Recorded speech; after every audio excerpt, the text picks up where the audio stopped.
Yo, what is going on, everybody? It is Tyler here, and today I am bringing you my breakdown and thoughts of the Sights and Sound deep dive in College Football 25, man. Absolutely loved what we saw this morning, man, or it might have been yesterday. Depends on what time you're seeing this, man, but we're in deep with rankings week, man. So, of course, the other day we got the top 25 rankings of the toughest places to play, which I do plan on going over a little bit at the end of this video. So stick around for that if you want to hear my thoughts on the top 25 toughest places to play. Mentioned a couple things on Twitter already. Not really liking the top 25. Most of it's fine, but there's definitely some questionable things that they did there. But like I said, I'll go over the rest of that at the end of the video, man. We'll be starting off, like I said, going over the Sights and Sounds deep dive. Absolutely loved what I saw, of course, like I said. Of course, Kirk Herbstreit commentating that. Does a great job. But yeah, man, tons of stuff on presentation today, whether it was from, the fans, the band, team intros, rivalry stuff, the commentary itself, mascots, interactive stuff the fans are doing. There's all sorts of stuff, man. So let's dive right into it.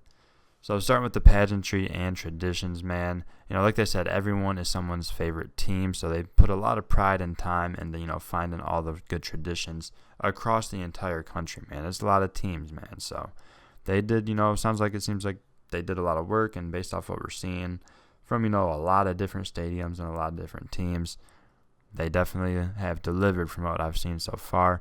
The team intros with unique, different team traditions. Definitely seeing different things with, hitting the signs as they go in or running up and hitting the banner like at Michigan. I can't believe they followed that up in this with the Ohio State band. That was kind of crazy timing that they did that. But yeah, different team intros or, running through the bands and stuff. I love seeing that. Different, formations that, the cheerleaders and stuff give the teams to run out, or if, Clemson touching Howard's Rock, or different things that teams do. Also, speaking of different things teams do, talking about the fans. Different themes will be in this game, whether it's, whiteouts, blackouts, stripeouts, stuff like that. Now, my question is, will you be able to customize this stuff in your dynasty? Like, say, will you be able to set these each game and pick, like, hey, I want this game to be a whiteout, or I want this game to be a stripeout? That'd be pretty cool. But, of course, maybe you can't do it every game. Maybe you can set it for certain rivalry games or prime time or the night games. Who knows, man? But I'm sure there'll be some sort of, way to do that. That would be cool. And it seems like they, definitely were able to capture a lot of different stadium environments based off of what I saw. Like I said, man, a lot of different highlighted teams here, and you're seeing a lot of different things from the fans. And apparently these are all things that are actually happening at most of these stadiums. It's not like they just picked some random things to do at these places. Some of them are actually like typical of what is actually going on Saturdays, man. So definitely love hearing that. Also, the turnover celebrations in there as well. They highlighted that for just a brief second, but just figured I'd mention that. Definitely seeing some different ones, based on which teams, some of them do different things than others. So we'll be seeing most of those actual celebrations in them. Not all of them, but most of the teams' turnover cellies should be in there, or they'll at least have something if their official one ain't in there. I believe I mentioned a little bit about the rivalry stuff, man. They definitely seem to have captured a lot of that stuff. You've seen some stuff from Army, Navy in this deep dive, so love seeing that. And even with the fans, going back to that, talking about how they have different clothing and stuff sometimes. The Army-Navy game, of course, you're going to see people in uniform in the stands, of course, because that's who's going to be out there watching, rooting on that rivalry, man.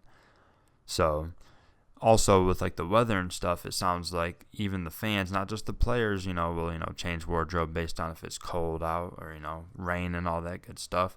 It sounds like the fans will also be able to tell, like, if it's a cold, snowy game, you'll see more bundled up fans than if it's, a warmer, early fall day and it's, hot out in Florida. Of course, you're going to see a lot more, t-shirts, tank tops, shorts, all that, staying cool out there, trying your best to anyways.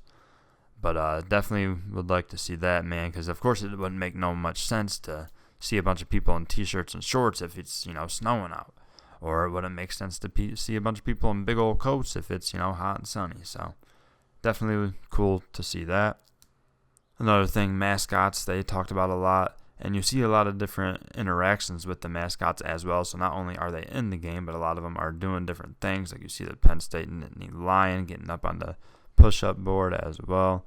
Lots of different things with the interactions with mascots. So it's really cool, seeing the different, not just mascots, not just fans, but, all of it tied together and it being different, based on which school you're playing at, So it's not always going to be the same thing. Now, of course, I'm sure there will be some things that would be, generic, or, you'll see it at a few different places, but there is, from what I've seen in the deep dives anyways, a lot of different things for different schools as far as, these interactions go. A little more on the fans, man. It sounds like they partnered up with ESPN to capture some authenticity of the crowds, man, especially from some of their biggest matchups that they've had. So it'll be cool to hear that in game and actually get, a real feel of that cheer, you know what I mean? Because, it's been a pretty generic sound in the past. And, of course, we ain't had a college football game in 11 years. So, of course, it should sound much better nowadays than it did back then. So definitely interested to hear those sounds. And even more on the fans, it sounds like some teams will have certain sections that certain fans will lead cheers, or certain ones will have, painted chests or different things like that. And some of that stuff will be different depending on, what school you're at, like I've said for some other things.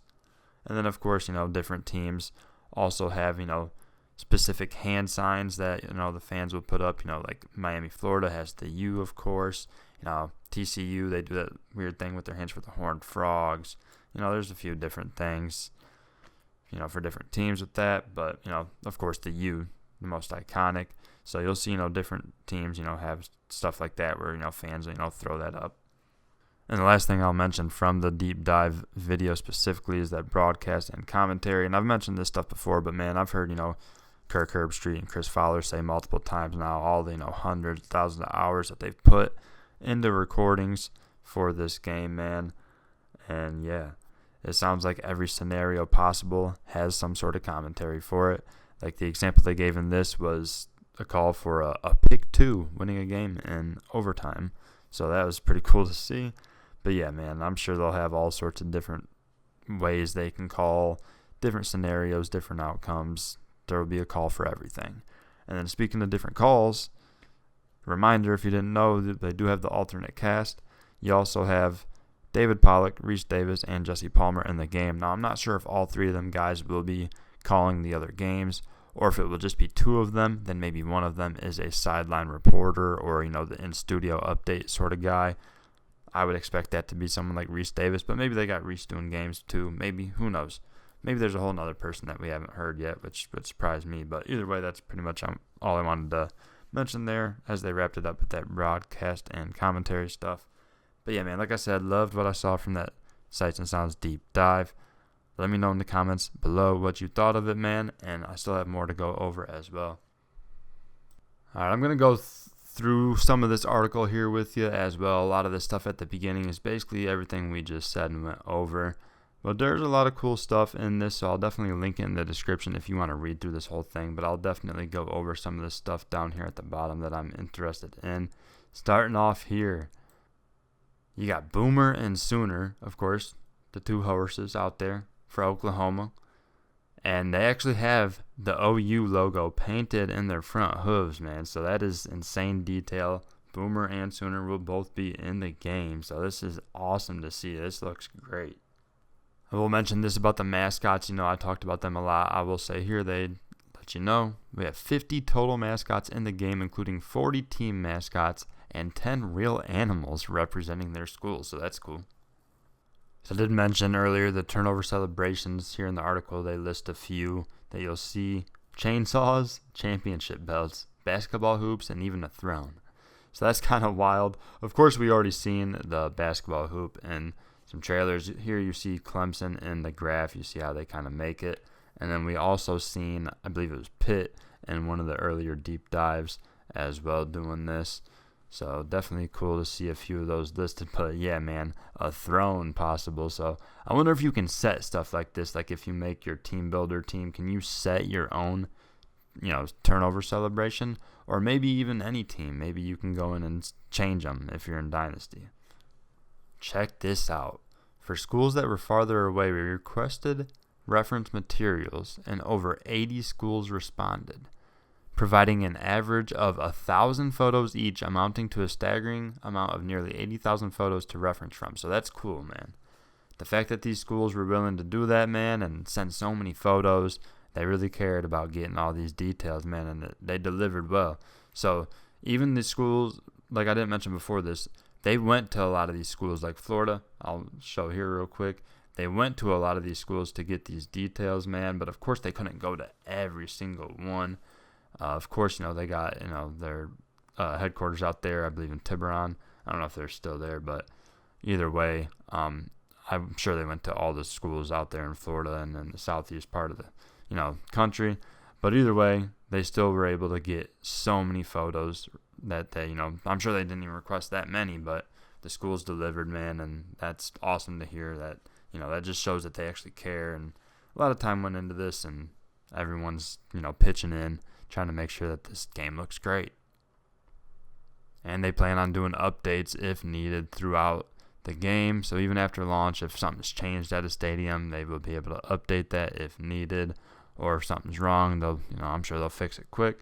But yeah, man, I'm sure all this stuff will be set pretty much right. And, it's nice that they'll be updating it throughout the year when needed. Looks like some stuff on uniforms here. It says, suit up in your favorite uniform. College threads are ever-changing each year and even game to game for some teams. Real-world uniforms are made with countless variations of cloth materials, stitching patterns, colors, patches, stripes, logos, names, and numbers. To be able to create uniforms for 134 teams with multiple variations and helmets, we had to create a brand new tool set which allowed artists and designers to build uniforms in real time, seeing their work instantly in Engine. Okay, that's nice. This allowed the team to create incredibly detailed uniforms across 134 different schools, so that's definitely cool to hear. Tons of detail has been put into this, that is for sure. Because, of course, there's so many different styles of not even just jersey style, but helmet style. The stripes are different. The way the stuff is even on the jerseys is all different these days. It is just so many different ways you can go about making these uniforms. And it sounds like they'll have all the different types of textures and whatnot in the game. That's awesome. So more on the crowd noise. Like I said, they went and partnered up with ESPN to capture some crowd audio at some of the biggest games through their broadcast, man. And they were at some games that are wild, man. That OT game in 2022 between LSU and Bama, yeah, they got all the audio from that game, so they'll be able to implement some of the crazy crowd reactions into this game, man. That is awesome to hear. It says, in addition to that game, we ended up capturing crowd noise from 41 games in places like Oregon State, Georgia, Florida State, Duke, UCLA, Texas, West Virginia, Georgia Tech, Miami, Ole Miss, Missouri, Kentucky, NC State, North Carolina, USC, Florida, Auburn, Louisville, Washington, Alabama, Michigan, and from the previously mentioned LSU, Clemson, and Oregon. So it's awesome. I mean, that's a nice list right there. Absolutely love hearing that, man. So there should be all sorts of different crowd reactions possible to be in this game. More on the bands, man. Talking about fight songs here. Sounds like one of the Oregon marching band alumni traveled to Nashville to record every team's fight song, and they utilized an amazing group of musicians who were just as passionate about getting these songs right. And a lot of these previous students were from schools like Oklahoma, North Texas, Vanderbilt, USC, Auburn, and Tennessee. So it sounds like they just got a good group of passionate, musicians together, and they were able to nail all the fight songs, man. I mean, it looks like it shows here over 180 school band songs and drum grooves, including all 134 fight songs, are in the game. Love hearing that. This process took 11 days across 3 different groupings of players: marching, percussion, brass, and the winds. Okay. We are so excited for you to hear and experience each one of these songs, whether it's a classic like Hail to the Victors. Yeah, baby, I love that. For the first time ever in our college football game history, War Eagle from Auburn. Or one you may be hearing for the first time, by the way, the JSU fight song from Jacksonville State slaps. Okay, all right. I like to hear that. Looks like there's some more stuff on the crowd stuff here, more that we pretty much already touched on, man. Like I said, I will link this article in the description below if you wanted to, read the whole thing, man. Just going over most of the stuff, anything that I didn't go over. Oh, more on the hand signals. So I, of course, just mentioned the U from Miami. So, of course, Wisconsin's W. I mean, that's kind of cheesy. I mean, anybody can use the W, for winning, But either way, I'm just hating on Wisconsin, man. My bad. But Nebraska's Bones, Duke Bull City, NC State Wolfpack. East Carolina has the finger hook. SMU does the pony ears. Kansas State with the WC or Wildcat. I mentioned TCU with the Go Frogs. The Rutgers Chop, North Texas Eagle Claw, Rice's Owl Wings. I mean, there's a bunch here. Oregon doing the O. I'm sure they, got the gloves, with the O when you put them on, You already know what I'm talking about. Oregon used to go crazy back in the day. They still look great. I'm sure they'll be swagged out here in EA College Football 25. But I'm not going to, list off all these things. But it's cool, it's not even all of them. They say plus many more. So it sounds like they got all sorts of hand gestures for different fans for all the different schools in the game, man.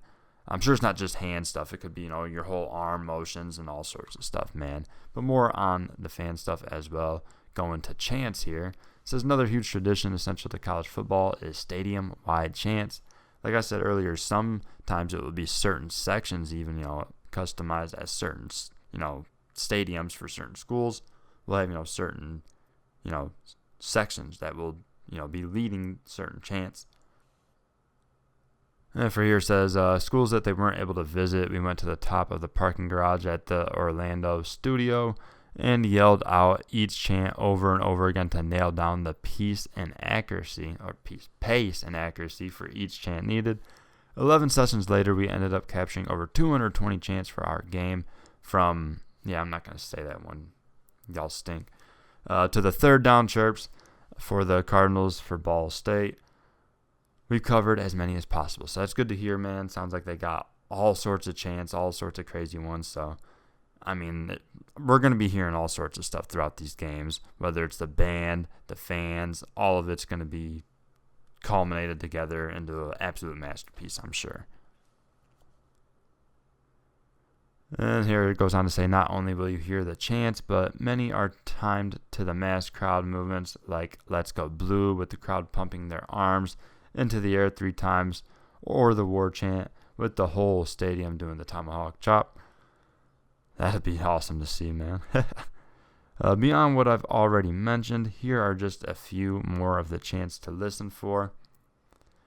So I'll list a few of these, and then, you can read the rest. But you got the Texas fight, TCU's Riff Ram, Auburn, the War Eagle, of course, Mizzou, Minnesota's got the Wild One, of course, Kansas with Rock Chalk Jayhawk, of course. Love to hear that. Army's got the Rocket. And Go Army beat Navy, so that'd be cool to hear. I'm sure they got all sorts of cool stuff for that rivalry game. And of course, you've seen in the deep dive, they actually showed, for a sec, they showed that, I think it was like afterwards, they were celebrating with the trophy. Of course, there's a few more here. And of course, you see here at the bottom before it says plus many more, it says the SEC schools all have the SEC chant, which is kind of wild. But, yeah, you know how that conference is. And just some clarification, I think I was speculating that maybe one of those 3 in the alternate cast were going to be just the, update guy on the sidelines or in the booth, or in the studio, I mean. But no, it is all 3 of them together, Reese Davis, Jesse Palmer, and David Pollock, which I'm pretty sure I knew that before, but I just, sometimes forget things and talk in circles. But just figured I'd clarify that. So there are studio updates. Just like I was talking about. As fans of college football, we know that week-to-week games are happening at all times. Through studio updates, you'll be informed of the latest news from around the country. Longtime ESPN studio host Kevin Connors, I remember that now. Kevin Connors will be jumping in from time to time to call out national upsets, scores for games you care about in your conference, or updates on how your rival is doing when in dynasty mode. These updates will happen whether you are playing in a dynasty that is offline or online. For an online dynasty, you'll hear about scores from other members in your dynasty if they have already finished their matchup that week. Oh, that's pretty cool. Not that I'm going to be in online dynasties, unfortunately, just not going to have the time, but that is definitely a sweet twist that they added for that. And here I mentioned a few more things about the presentation. They, designed a new play call screen and stuff like that. And then it talks about some other things that you'll see in different information panels throughout games that you're playing. So you'll see stat comparisons like today, season, career versus last week versus opponent for different different players. Impact players, like I said, shows there. Who are they? Why are they impact players? And it'll show their abilities. And then ranking, top players from around the country and touchdowns, rushing yards, etc. Different stat categories, and then rankings. Conference rankings.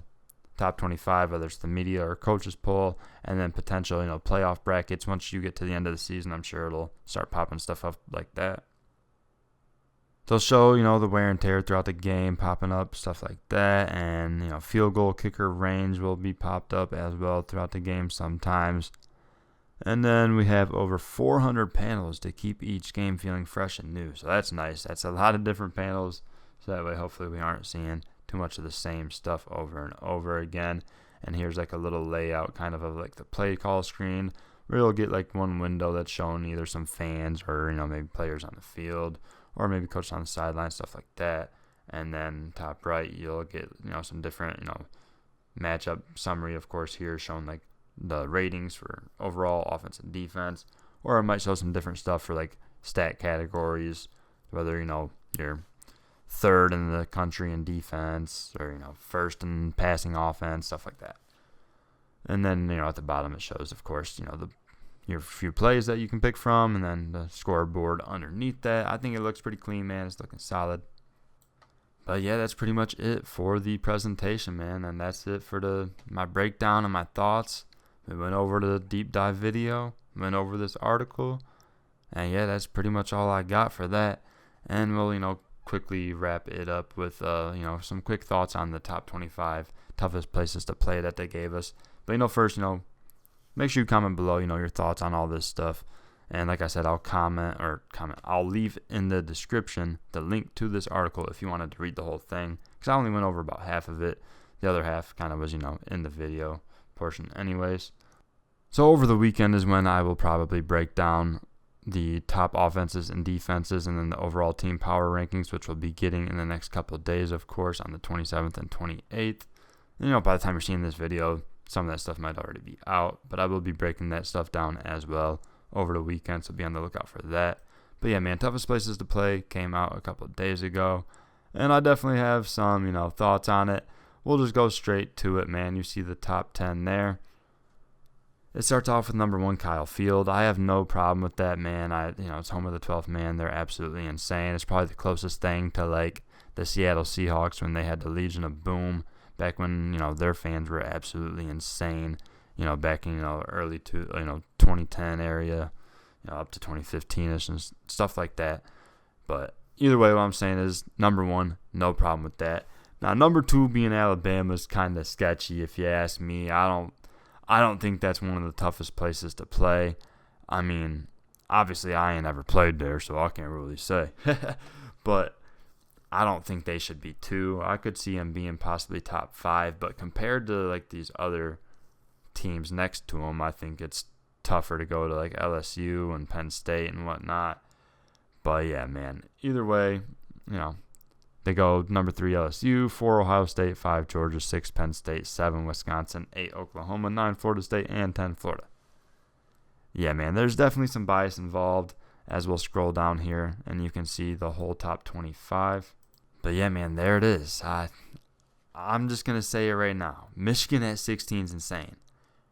And now you're going to go ahead and hit me with the double bias cheese, since I'm going to say that there's bias in this top 10.